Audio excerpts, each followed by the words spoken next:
we are going to discuss the chapter 5 summary. Chapter 4, with Krishna's emphasis on knowledge, about transcendental knowledge. So Arjuna again fell into confusion. So and asked Krishna about the guidelines. Then, especially when Krishna told the concluding words to fight with the sword of knowledge, so then Arjuna asks whether renunciation of work is important or working selflessly. So, which one will be best for the long-term welfare? Then Krishna advises that working selflessly, act in a mood of renunciation, and working with detachment. So the destination attained by cultivating knowledge is the same as that attained by working selflessly, that is freedom. Renunciation becomes difficult to attain or sustain because one has not been adequately purified by selfless action. But who acts selflessly while at the same time he is contemplating, so he can attain the supreme without delay.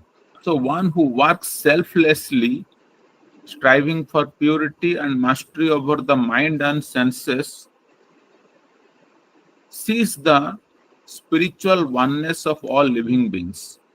Person working selflessly knows that he is not the doer.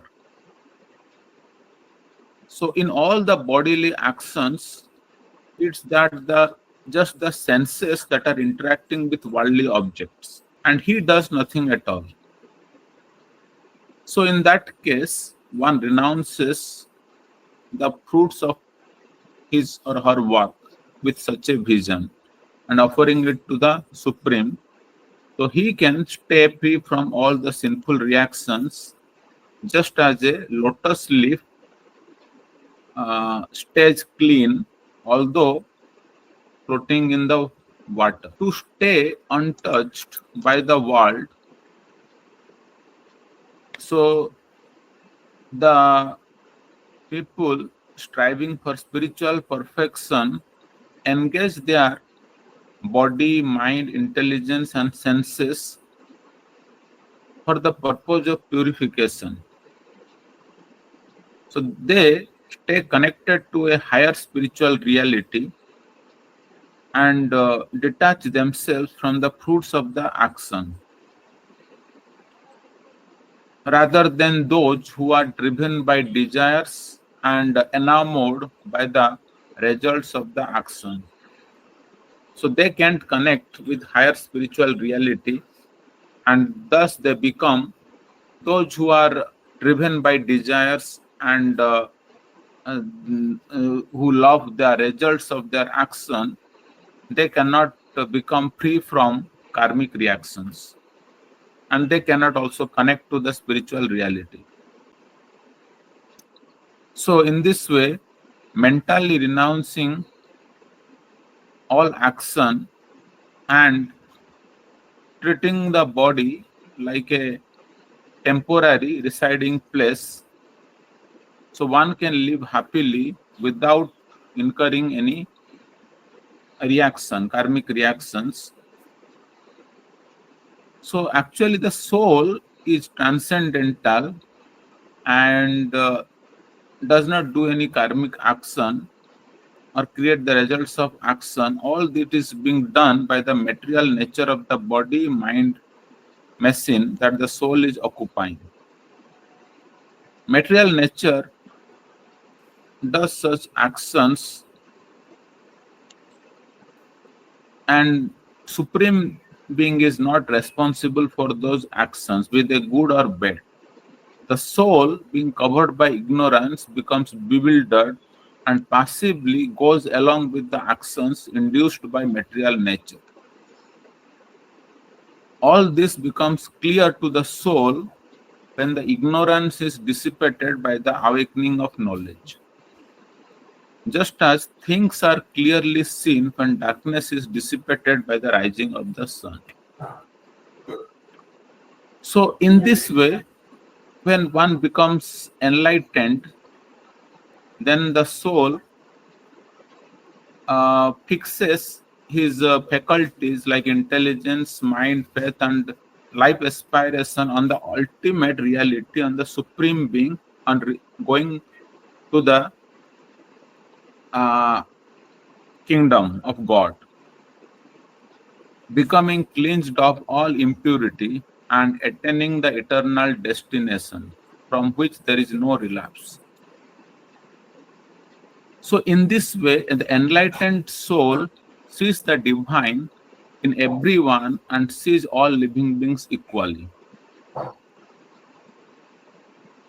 Whether he is a wise Brahmana or a flesh eater or a cow, a donkey, a elephant, everyone he sees with sameness. So those whose mind is fixed in seeing the same spiritual reality everywhere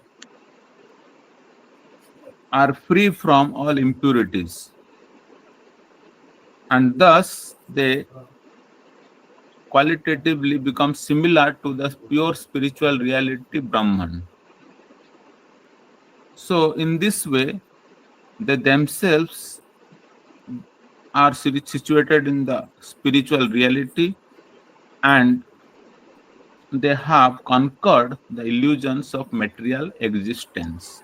By staying on the spiritual platform, they don't get too much happy if they get something desirable, and they don't also become too unhappy if they are denied something. So become indifferent to the external stimuli. So they become absorbed in spiritual reality through the yoga practice, and thus they release the spiritual higher happiness. Pleasure that they get from external sensory stimuli is the place of misery and finite. It has a beginning and an end. So they learn to tolerate the desires as well as the anger. They understand that this desire and anger arise not from the soul but from the body. And when they tolerate such urges, they proceed towards spiritual satisfaction or inner satisfaction.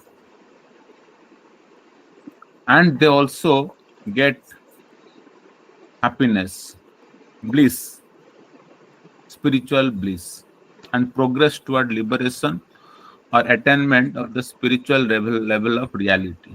And they also strive for the welfare of all living beings.